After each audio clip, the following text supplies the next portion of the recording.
Hi everyone, Dellistic here, and so today I wanted to do something interesting.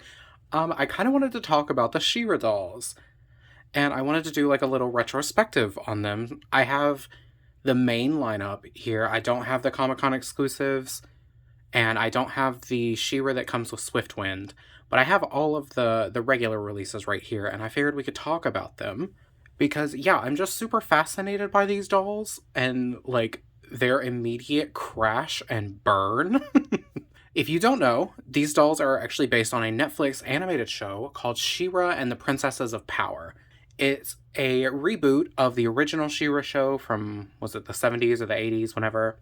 The difference is this show wasn't made to sell toys. It was made as an actual program, and they just ended up producing these fashion dolls for them. So the new She-Ra show premiered in November of 2018, and it went on for 5 seasons over the course of 2 years. It ended in May of 2020, and there was about a new season every 4 to 6 months, which is pretty crazy for an animated show, but when you learn the background of it, you'll understand. They actually finished the entire show before it premiered. That's how they were able to produce it every few months instead of just, waiting like a year plus in between each season.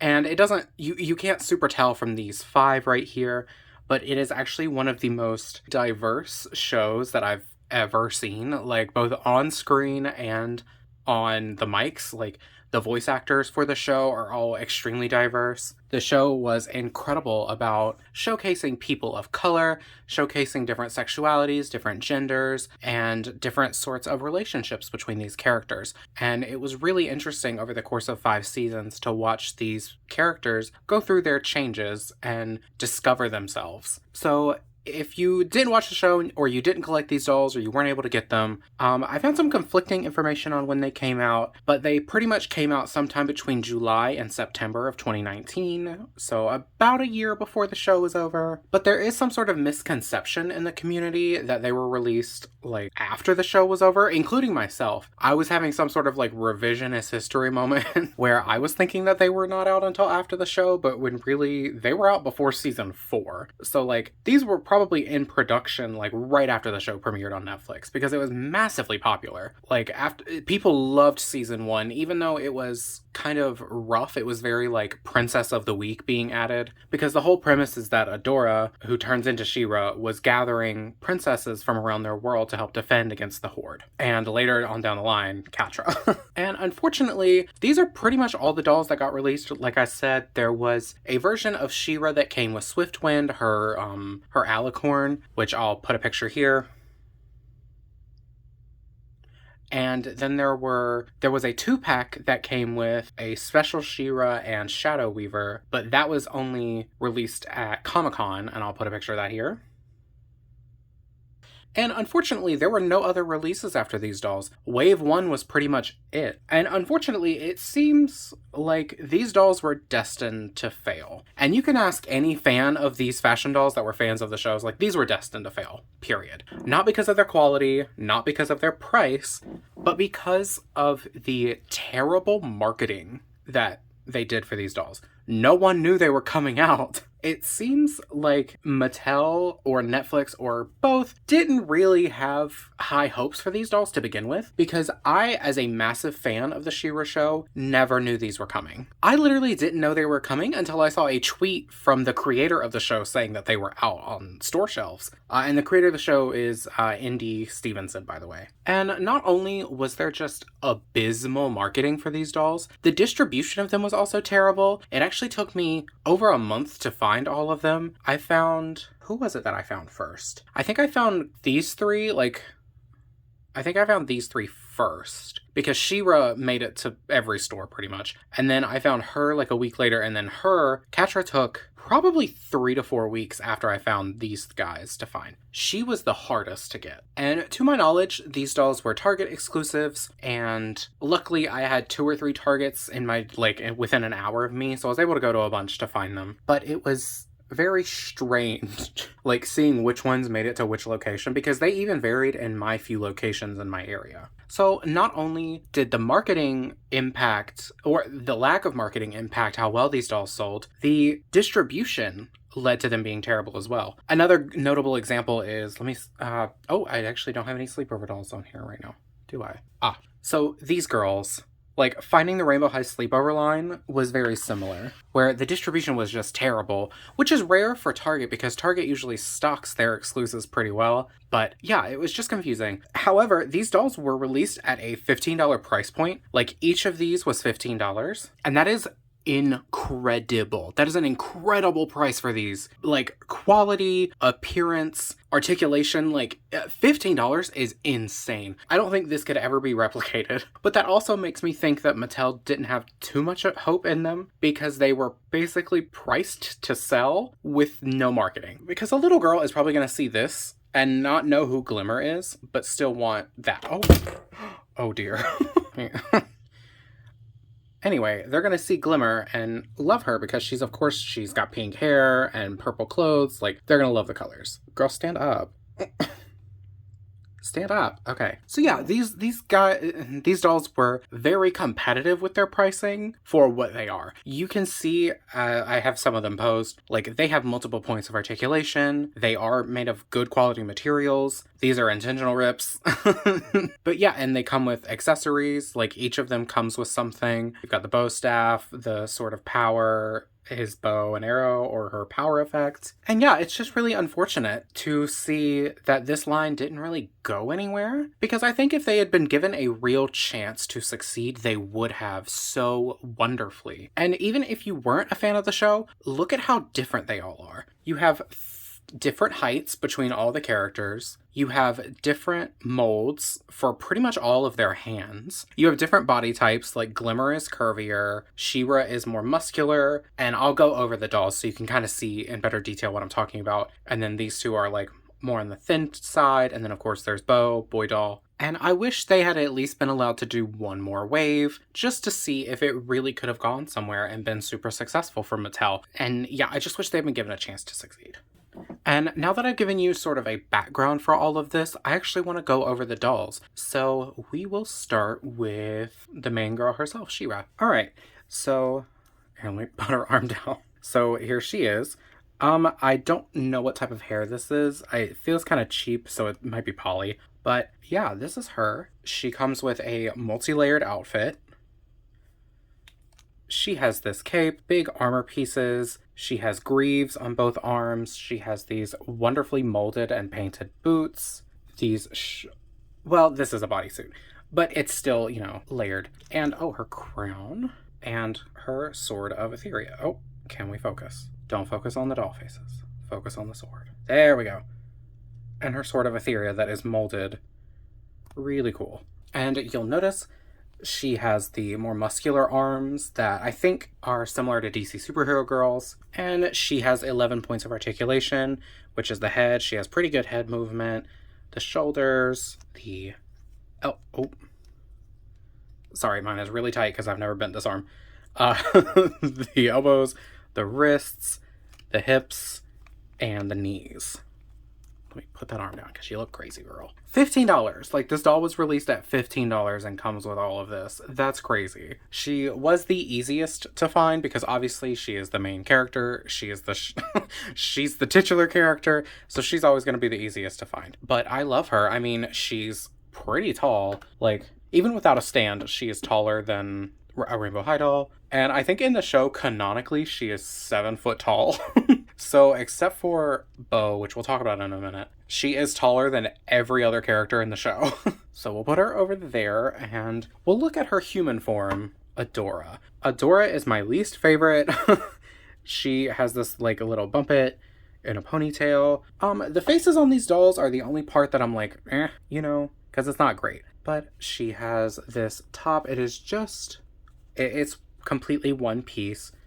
And then she has pants that are leggings, molded boots, and of course the articulation, and this belt that is a separate piece. And because she turned into She-Ra, she comes with a sword of power as well. I do kind of wish she had come with the normal looking version of the sword because it looks like this after she transforms. Before, it just sort of looks like a regularly sized sword because obviously she's like Look at how tall she is compared to She-Ra. It would be ridiculous for her to be holding a full-size sword like this when she's transforming. She might not even be able to lift it. So, Adora, she's cool. My least favorite, but I, of course, I had to have her. She's the main character. Okay, and then the boy doll, Bo. Awesome. He has these giant sculpted boots. Sculpted and with painted details, by the way, which all of their shoes have. Which I showed Adora's shoes, so you can see that they're painted. But yeah, painted. He comes with a sculpted bow and arrow and two gripping hands so he can hold it. This armor piece that has his typical heart on it. And rooted hair on a boy doll that looks good. It actually looks like the character. It's a little less groomed than the character in the show, but like awesome. Like he looks great. I love him. I think he's such a good representation of the character. I do wish this was flocked, but for $15, like, I'm not gonna complain about that. And in the show, he is canonically taller than Glimmer and Adora. However, why is he the same height as She-Ra? He definitely should have been a midpoint between Adora and She-Ra. Or I would even venture to say She-Ra could have been taller because he shouldn't be matching her. He should be at least like a foot shorter than her. But, totally cool. I understand. I think they used the G2 Monster High body for him. Not 100% sure. But it's certainly not the Ever After High body because he's thinner. That's what makes me think it's a G2 Monster High character. But he also has the muscles. None of these dolls came with stands, by the way, and they're $15. For $15, I don't mind that they didn't come with stands. All right, and then here we have Glimmer. So pretty. So pretty. So she comes with her bodysuit that I think this is attached. Yeah, it's attached. So she comes with this bodysuit that has both a waist cape and a full, like, gossamer cape. So pretty. She has these greaves on both arms, a painted detail on this arm, a power effect, a shoulder armor piece, her gem, and these boots. I think these are my favorite shoes. I love the color, I love the design. And of course, painted details. Her hair is washed out. I had a small issue with her where her hair is like when she came in the box, her hair was super gelled into this style. And I'll put a picture like right here so you can see what it did look like. And now that it's washed out, I actually prefer it washed out. I think it looks a little bit better. But yeah, this just isn't how she comes straight out of the box. And she is on the curvier body, as you can kind of see. Honestly, she has the same body shape as G3 Draculaura, so I'm kind of wondering if they maybe took some inspiration and used part of Glimmer's mold for that. I don't know. Put her over here. And saving the best for last, Catra. This girl, I would say, across the board is oh my god. Oh no. Ever the rebel. She has to fall. All right, let's try this again. Girl, I need you to stand. They do stand on their own, but it's kind of difficult to get some of them to do it. Like, Catra and Glimmer are the worst about it. Okay. So here's Catra. She was the hardest one to find because I've talked about it in several different like doll forums about how difficult was it for you to find. Some people didn't even know they released a Catra because they never saw her in stores. So but this is her. She has heterochromia. She comes with her headpiece that is a cat. She has these awesome sculpted cat ears. She comes with a bow staff, a full bodysuit. I wish she came with clawed hands, but that's okay. She has her cat stripes. She does have a movable tail, which is wonderful. I love a cat girl that has a tail. She does have... there we go. She does have sculpted claws on her feet, which I appreciate. And she has elastics on the pants to keep them from slipping off. And, and this little horde belt. All right, so that's all of the basic releases. And I'll put some more shots here of the special releases. So I'll put the I think she's called Battle She-Ra with Swiftwind here. So you can see stock images. I did find this She-Ra in stores with Swiftwind. I just wasn't a fan of what she looked like. Honestly, she looked cheap, so I didn't want her. I did want Swiftwind, but I think she retailed at $40, and it was just, it was too much. It was just too much for a doll that I thought looked cheap. Like, as you can see, It's pretty cool. Like, she has a full armor piece on her chest that goes into her, like, shoulder pieces and everything. But then she has molded white legs that are supposed to look like leggings, and then that super cheap, like, holographic material as her skirt. Or not really a skirt, it's more supposed to be just like a capelet thing. I'm not sure what the name is. But yeah, I wasn't a fan. Even though I wanted Swiftwind, I just was not a fan of this. And then here is the 2-pack of the Comic-Con She-Ra and Shadow Weaver. And as you can see, Shadow Weaver is the only doll that came with a stand, which I kind of hate, but it's supposed to make her look like she's floating, so I get it. I really want the Shadow Weaver doll. I just wasn't willing to, like, put in the finances to get her. And now, of course, she can become absurdly expensive on eBay. And then the special She-Ra, I'm gonna be honest, she didn't really entice me either because she doesn't look that much different than her regular release. Truly, the only differences that I notice, she has a longer cape, which looks to be made out of better material, so I'll give it that. She has longer hair, and the little poofy skirt capelet thing is made out of like a shimmer material, which is cool. But honestly, I'm totally fine with the basic release and how she was done. So yeah, it wasn't enticing enough. I think they retailed for $60. I don't quite remember. But yeah, so that's the Comic-Con packs. And you can see that Shadow Weaver comes with like a special dark magic effect, which I love. I want her so bad. Alright, and now that we've gone through all of the dolls that were actually released, I do want to go over the potential Wave 2 that was coming. Because a few years ago, maybe it was last year, I'm not quite sure, we did get some prototype leaks from Darren Sander, who designed the packaging for the dolls, and his coworker Annalise Lau, who works at Mattel as I think she's the senior designer. They created prototypes, and I will put them here. We'll start with Mermista, who is actually probably my favorite princess, so it really sucks that we didn't get her doll. And I'm gonna try to put as many pictures on the screen as I can because he put a bunch. So, as you can see, she comes on what looks like a different body type, which is exciting. It looks like something between Glimmer and Catra/Adora. She comes with a trident, and she looks wonderful. Like, I actually think she could come on a thicker body because she was a little bit thicker in the show. But yeah, she looks great. And it sucks that we didn't get a Wave 2 of them because she would have been such a cool addition to the line. And it would have added another very explicitly person of color. Because you can't really tell that there's much diversity here. Because you have the 2 white girls.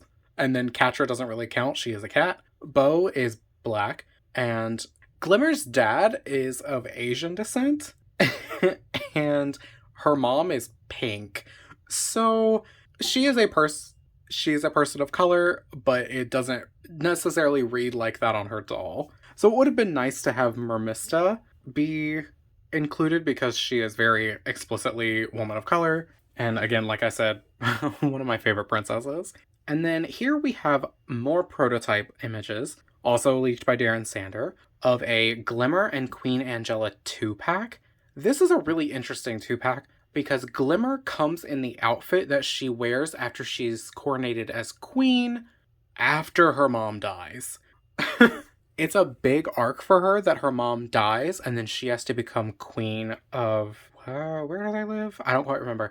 But she becomes queen, and so she's wearing this outfit after she becomes queen. And you can see that she comes in a full new outfit with new accessories, and she comes with her dad's staff that was left to her after he quote-unquote died. He didn't actually die. He was just on a prison planet. And her mom, which is a whole new sculpt, new body, new accessories. She has wings. She's a new skin color. Like, everything about her is amazing. We were also informed that Entrapta was going to be included in the line, and possibly Frosta, as well as Perfuma, which would have been really excellent because that would have rounded out all of the princesses that are kind of in the Princess Alliance in the show. They get more princesses, but those are kind of the main ones. And there you have it. That is everything you need to know about the She-Ra dolls. And a line that unfortunately could have been amazing, but crashed and burned because there just was no... I don't think they believed in these dolls. I don't think they thought people were going to buy them. And I'm curious if that has something to do with Mattel being scared of queer representation, like explicitly queer representation, because Adora slash Shira ends up being in love with Catra, and Catra is in love with Adora. And they finally, like, they kiss at the end of the show. These two are in a relationship together. He has two dads, and she's always given me big bisexual energy, or pansexual. And they had characters, like, that were non-binary. They had characters that were lesbians. Like, there was, especially in the last season, there was a couple, Spinnerella and Natasha, that were in a relationship together, and they were so adorable. People of color and queer representation across the board, trans people, like, it was such a great show. And I think that's why Mattel didn't have too much faith in it, because they maybe thought that the bigoted parents who, yeah, maybe they wouldn't be buying the dolls, so they didn't have faith that they would succeed ever in the first place. And it really sucks. I mean, we got 11 points of articulation, multiple accessories, layered outfits, painted accessories for $15. That's crazy. From a Netflix animated show. That's crazy. Like, this could have done so much. And these are so fun for customizing because they have different body types, different heights, different molds, like different hands. Like, it's crazy. So it's just sad to have seen them crash and burn. And they didn't even get a second line like Mermaid High did, even though Mermaid High also crashed and burned. Alright guys, thank you so much for watching. I hope you enjoyed this. I hope this was informative. And I hope it, like, if you didn't know these existed, I hope you know they exist now, even though they are incredibly expensive to get now. Especially this girl. Yeah, I hope you guys enjoyed. If you have the She-Ra dolls, any of them, let me know in the comments. Like, I want to know, was it difficult for you to find them? Did you find Catra? Yeah, let me know below. I really want to know, because I feel like there's not enough of us that own them. Alright guys, thank you so much, and have a good day. Bye!